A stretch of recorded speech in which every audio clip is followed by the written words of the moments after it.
ओम नमो भगवते वासुदेवाय नमः। आप सुन रहे हैं संपूर्ण विष्णु पुराण अंतर्गत पंचम अंश। विष्णु पुराण के पंचम अंश के अंतर्गत श्री कृष्ण जन्म से लेकर उनकी मृत्यु तक के वृतांत का वर्णन किया गया है। पंचम अंश के अंतर्गत कुल अध्यायों की संख्या 38 है। पहला अध्याय। श्री मैत्रेय जी बोले, भगवान, आपने राजाओं के संपूर्ण वंश का विस्तार तथा उनके चरित्रों का क्रमशः यथावत वर्णन किया। अब हे ब्रह्म ऋषि, यदुकुल में जो भगवान विष्णु के अंशावतार हुए थे उससे मैं विस्तार पूर्वक यथावत सुनना चाहता हूँ। हे मुने, भगवान पुरुषोत्तम ने अपने अंशांश से पृथ्वी पर अवतीर्ण होकर जो जो कर्म किए थे उन सब का आप मुझसे वर्णन कीजिए। श्री पाराशर जी बोले, हे मैत्रेय, तुमने मुझसे जो पूछा है वह संसार में परम मंगलकारी भगवान विष्णु के अंशावतार का चरित्र सुनो। हे महामुने, पूर्व काल में देवकी महाभाग्यशालिनी पुत्री देवी स्वरूपा देवकी के साथ वसुदेव जी का विवाह किया। वसुदेव और देवकी के वैवाहिक संबंध होने के अनंतर भोजनंदन कंस सारथी बनकर उन दोनों का मांगलिक रख हाँकने लगा।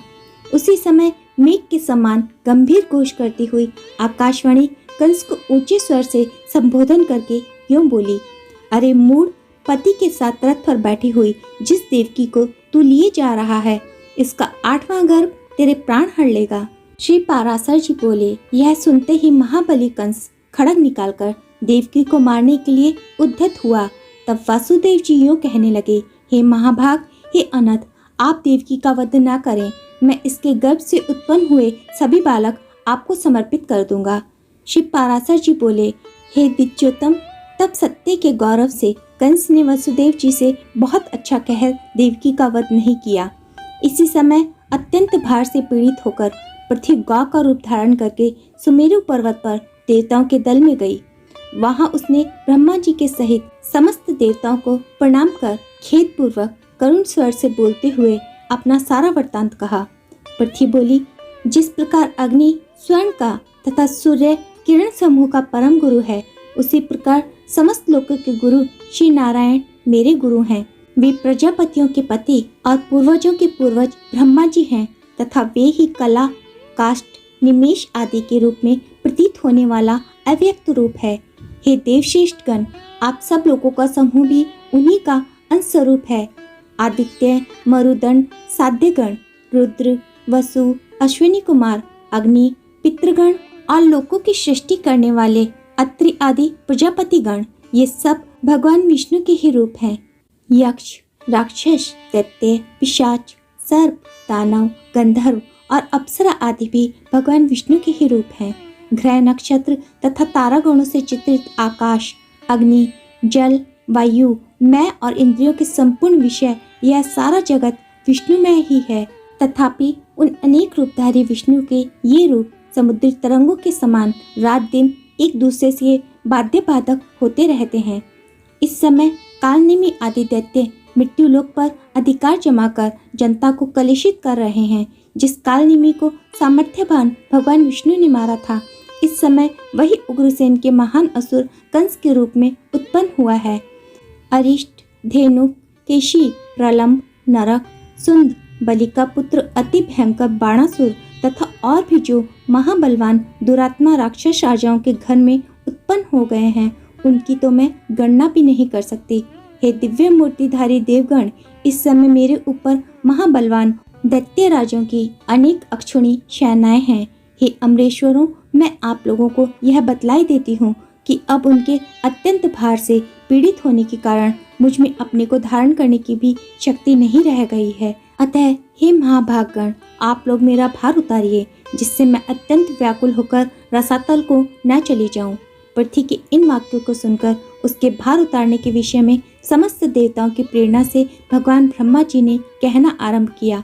ब्रह्मा जी बोले, हे देवगणों, पृथ्वी ने जो कुछ कहा है वह सब सत्य ही है। वास्तव में मैं शंकर और आप सब लोग नारायण स्वरूप ही हैं। उनकी जो जो विभूतियाँ हैं, उनकी परस्पर न्यूनता और अधिकता हो बाध्य तथा बाधक रूप से रहा करती है। इसलिए आओ हम लोग क्षीर सागर के पवित्र तट पर चलें और वहाँ श्री हरि की आराधना करके यह संपूर्ण वृत्तांत उनसे निवेदन कर दें। वे विश्व रूप सर्वात्मा सर्वथा संसार के लिए ही अपने शुद्ध सत्वांश से अवतीर्ण होकर पृथ्वी पर धर्म की स्थापना करते हैं। श्री पराशर जी बोले, ऐसा कहकर देवताओं के सहित पितामह ब्रह्मा जी वहां गए और एकाग्र चित्त से श्री गरुड़ध्वज भगवान की इस प्रकार स्तुति करने लगे। ब्रह्मा जी बोले, हे वेदवाणी के अगोचर, हे प्रभो, परा और अपरा ये दोनों विद्याएं आप ही हैं। हे नाथ, वे दोनों आप ही के मूर्त और अमूर्त रूप हैं। हे अत्यंत सूक्ष्म, हे अत्यंत विराट, हे सर्वज्ञ, शब्द ब्रह्म और परम ब्रह्म, ये दोनों आप ब्रह्ममय के ही रूप हैं। आप ही ऋग्वेद, आप ही यजुर्वेद, आप ही सामवेद और आप ही अथर्ववेद हैं तथा आप ही शिक्षा, कल्प, निरुक्त, छंद और ज्योतिष शास्त्र हैं। हे प्रभु, हे परमात्मा, इतिहास, पुराण, व्याकरण, मीमांसा, न्याय और धर्मशास्त्र ये भी आप ही हैं। हे आदिपते, जीवात्मा, परमात्मा, स्थूल, सूक्ष्मदेह तथा उनका कारण, अव्यक्त, इन सबके विचार से युक्त जो अंतरात्मा और परमात्मा के स्वरूप का बोधक वेदांत वाक्य है, वह भी आपसे भिन्न नहीं है। आप अव्यक्त, अनिर्वाचन, अचित्य, नाम और वर्ण से रहित, हाथ पांव और रूप, शुद्ध, सनातन और पर से भी परे हैं। आप कर्णहीन होकर भी सुनते हैं, नेत्रहीन होकर भी देखते हैं, एक होकर भी अनेक रूपों में प्रकट होते हैं, हस्तपाद आदि से रहित होकर भी बड़े वेगशाली ग्रहण करने वाले हैं तथा सबके अवैध होकर भी सब कुछ जानने वाले हैं। हे परमात्मा, जिस धीर पुरुष की बुद्धि आपके श्रेष्ठतम रूप से पृथक कुछ भी नहीं देखती, आपके अणु से भी अणु और दृश्य स्वरूप को देखने वाले उस पुरुष की आत्यंतिक अशांत निवृत्ति हो जाती है। आप विश्व के केंद्र और त्रिभुवन के रक्षक हैं। संपूर्ण भूत आप ही में स्थित है तथा जो कुछ भूत, भविष्यत और अणु से भी अणु है, वह सब आप प्रकृति से परे एकमात्र परम पुरुष ही है। आप ही चार प्रकार का अग्नि होकर संसार को तेज और विभूति प्रदान करते हैं। हे अनंत मूर्ति, आपके नेत्र सब और हैं। हे धात, आप ही तीनों लोकों में अपने तीन पग रखते हैं। हे ईश, जिस प्रकार एक ही अविकारी अग्नि विकृत होकर नाना प्रकार से प्रज्वलित होती है, उसी प्रकार सर्वगत रूप एक आप ही अनंत रूप धारण कर लेते हैं। जो एकमात्र श्रेष्ठ परम पद है, वह आप ही हैं। ज्ञान दृष्टि से देखे जाने योग्य आपको ही ज्ञानी पुरुष देखा करते हैं। हे परमात्मन, भूत और भविष्यत जो कुछ स्वरूप हैं, वह आपके अतिरिक्त और कुछ भी नहीं है। आप व्यक्त और अव्यक्त स्वरूप हैं, समष्टि और व्यष्टि रूप हैं तथा आप ही सर्वज्ञ, सर्वसाक्षी, सर्वशक्तिमान एवं संपूर्ण ज्ञान, बल और ऐश्वर्य से युक्त हैं। आप हास और वृद्धि से रहित, स्वाधीन, अनादि और जितेंद्रिय हैं तथा आप श्रम, तंद्रा, भय, क्रोध और काम आदि से रहित हैं। आप अनित्य, अप्राय, निराधार और अवात्य गति हैं।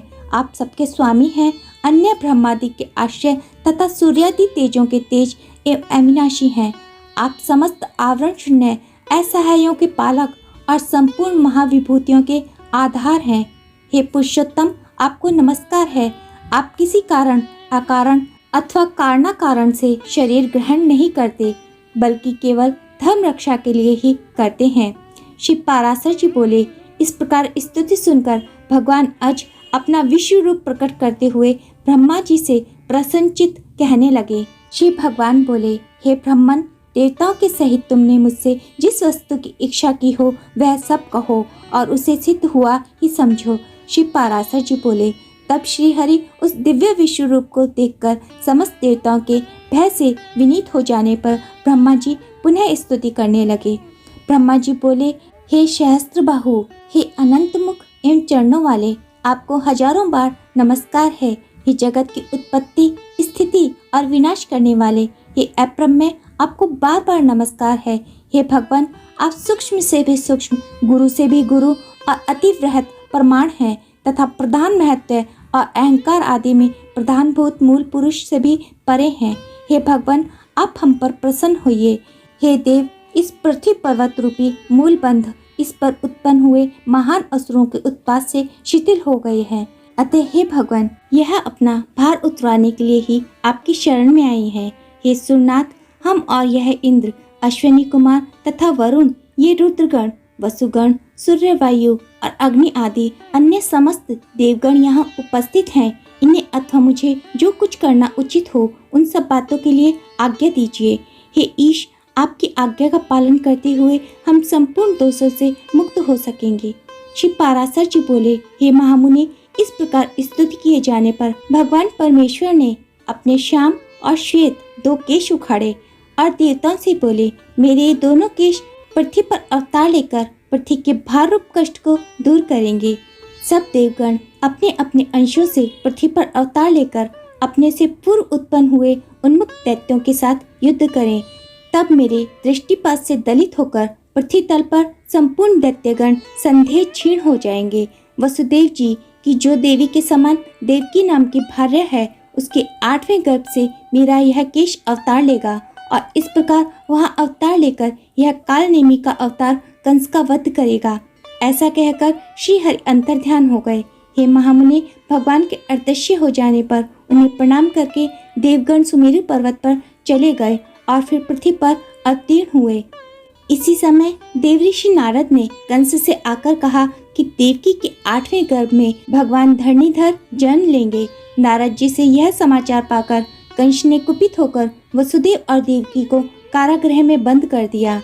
हे द्विज, वसुदेव जी भी जैसा कि उन्होंने पहले ही कह दिया था, अपने प्रत्येक पुत्र को कंस को सौंपते रहे। ऐसा सुना जाता है कि ये 6 गर्भ पहले हिरण्यकश्यप के पुत्र थे। भगवान विष्णु की प्रेरणा से योग निद्रा उन्हें क्रमशः गर्भ में स्थित करती रही। जिस अविद्या रूपणी से संपूर्ण जगत मोहित हो रहा हो, वह योग निद्रा भगवान विष्णु के महामाया ही है। उससे भगवान श्री हरि ने कहा। श्री भगवान बोले, हे निंद्रे, जा मेरी आज्ञा से तू पाताल में स्थित 6 गर्भ को एक एक करके देवकी की कुक्षी में स्थापित कर दे। कंस द्वारा उन सबके मारे जाने पर शेष नामक मेरा अंश अपने अंशांश देवकी के 7वें गर्भ में स्थित होगा। हे देवी, गोकुल में वसुदेव जी की जो रोहिणी नाम की दूसरी भार्या रहती है, उसके उदर में उस 7वें गर्भ को ले जाकर तू इस प्रकार स्थापित कर देना जिससे वह उसी के जठर से उत्पन्न हुए के समान जान पड़े। उसके विषय में संसार यही कहेगा कि कारागार में बंद होने के कारण भोजराज कंस के भय से देवकी का 7वां गर्भ गिर गया। वह श्वेत शैल शिखर के समान वीर पुरुष गर्भ से आकर्षण किए जाने के कारण संसार में संघर्षण नाम से प्रसिद्ध होगा। तदंतर हे शुभे, देवकी के 8वें गर्भ में मैं स्थित होऊंगा। उस समय भी तू तुरंत ही यशोदा के गर्भ में चली जाना। वर्षा ऋतु में भाद्रपद कृष्ण अष्टमी की रात्रि के समय मैं जन्म लूंगा और तू नवमी को उत्पन्न होगी। हे अनिंदिते, उस समय मेरी शक्ति से अपनी मति फिर जाने के कारण वसुदेव जी मुझे तो यशोदा को और तुझको देवकी के शयन गृह में ले जाएंगे। तब हे देवी, कंस तुझे पकड़कर पर्वत शिला पर पटक देगा। उसके पटकते ही तू आकाश में स्थित हो जाना। उस समय मेरे गौरव से शास्त्र नयन इंद्र सिर झुकाकर प्रणाम करने के अनंतर तुझे भगनी रूप में स्वीकार करेगा। तू भी शुंभ निशुंभ आदि शास्त्र दैत्यों को मारकर अपने अनेक स्थानों से समस्त पृथ्वी को सुशोभित करेगी। तू ही भूति, तू ही सनंती, शांति और कांति है। तू ही आकाश, पृथ्वी, धरती, लज्जा, पुष्टि और उषा है। इनके अतिरिक्त संसार में और भी जो कोई शक्ति है, वह सब तू ही है। जो लोग प्रातःकाल और सायंकाल में अत्यंत नम्रता पूर्वक तुझे आर्या, दुर्गा, वेद गर्भा, अंबिका, भद्रा, भद्रकाली, क्षेमदा और भाग्यदा आदि कहकर तेरी स्तुति करेंगे, उनके समस्त कामनाएं मेरी कृपा से पूर्ण हो जाएंगी। मदिरा और मांस की भेंट चढ़ाने से तथा भक्ष्य और भोज्य पदार्थों द्वारा पूजा करने से प्रसन्न होकर तुम मनुष्य के संपूर्ण कामनाओं को पूर्ण कर देगी। तेरे द्वारा दी हुई वे समस्त कामनाएं मेरी कृपा से निस्संदेह पूर्ण होंगी। हे देवी, अब तू मेरे बतलाए हुए स्थान को चली जा। इति श्री विष्णु पुराणे पंचमेशय प्रथमो अध्याय। ओम श्रीमन नारायण नमः। दूसरा अध्याय। श्री पाराशर जी बोले, हे मैत्रेय, देव श्री विष्णु भगवान ने जैसा कहा था उसके अनुसार जगत दात्री योग माया ने 6 गर्भों को देवकी के उदर में स्थित किया और 7वें को उसमें से निकाल लिया। इस प्रकार 7वें गर्भ के रोहिणी के उदर में पहुंच जाने पर श्री हरि ने तीनों लोगों का उद्धार करने की इच्छा से देवकी के गर्भ में प्रवेश किया। जैसा कि भगवान परमेश्वर ने उनसे कहा था, योगमाया भी उसी दिन यशोदा के गर्भ में स्थित हुई। हे द्विज, विष्णु अंश के पृथ्वी में पधारने पर आकाश में ग्रहगण ठीक ठाक गति से चलने लगे और ऋतुगण भी मंगलमय होकर शोभा पाने लगे। उस समय अत्यंत तेज से दैदीप्यमान देवकी जी को कोई भी न देख सकता था। उन्हें देखकर चित्त थकित हो जाते थे। तब देवतागण अन्य पुरुष तथा स्त्रियों को दिखाई न देते हुए अपने शरीर में भगवान विष्णु को धारण करने वाली देवकी जी की अनाहृष्ट स्तुति करने लगे। देवता बोले, हे शोभने, तू पहले ब्रह्म प्रतिबिंब धारणी मूल प्रकृति हुई थी और फिर जगत को धारण करने वाले की वेद गर्भा वाणी हुई। हे सनातनी, तू ही सर्ज्य पदार्थों को उत्पन्न करने वाली और तू ही सृष्टि रूपा है। तू ही सबकी बीज स्वरूपा यज्ञमयी वेदत्रय हुई है। तू ही फल में यज्ञ क्रिया और अग्निगर्भा अरिणी है तथा तू ही देव माता अदिति और दैत्य प्रसू दिति है। तू ही दिनकर प्रभाकर ज्ञान गर्भा गुरु शुश्रया है तथा तू ही न्यायमयी परम नीति है और विनय की मूलभूता लज्जा है। तू ही काममयी इच्छा संतोषमयी तुष्टि बोध गर्भा प्रजा और तू ही धैर्य धारणी धृति है। ग्रह नक्षत्र और तारागण को धारण करने वाला तथा कारण स्वरूप आकाश तू ही है।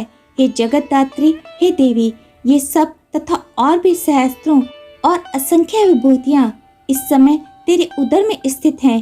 हे शुभे, समुद्र पर्वत नदी द्वीप वन और नगरों से सुशोभित तथा ग्राम खरवट और खेटादि से संपन्न समस्त पृथ्वी संपूर्ण अग्नि और जल तथा समस्त वायु ग्रह नक्षत्र इन तारागणों से चित्रित तथा जो सबको अवकाश देने वाला है, वह सैकड़ों विमानों से पूर्ण आकाश भूलोक भूलोक तथा मह जन तप और ब्रह्मलोक पर्यंत संपूर्ण ब्रह्मांड और उसके अंतर्वेदी देव असुर गंधर्व चारण नाग यक्ष राक्षस प्रेत गुहुक मनुष्य पशु और जो अन्य जीव हैं, हे यशस्विनी, वे सभी तेरे अंतर्गत होने के कारण जो श्री अनंत सर्वगामी और सर्वभावन है तथा जिनके रूप कर्म स्वभाव तथा समस्त परिणाम परिच्छेद के विषय नहीं हो सकते, वे ही श्री विष्णु भगवान तेरे गर्भ में स्थित हैं।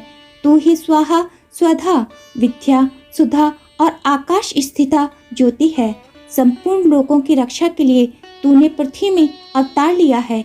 हे देवी, तू प्रसन्न हो। हे शुभे, तू संपूर्ण जगत का कल्याण कर। जिसने इस सारे संसार को धारण किया हुआ है, उस प्रभु को तू प्रीति पूर्वक अपने गर्भ में धारण कर। इति श्री विष्णु पुराणे पंचमेशः द्वितीय अध्याय। प्रिय दर्शकों, विष्णु पुराण के आगे के अध्याय सुनने के लिए हमारे साथ बने रहें।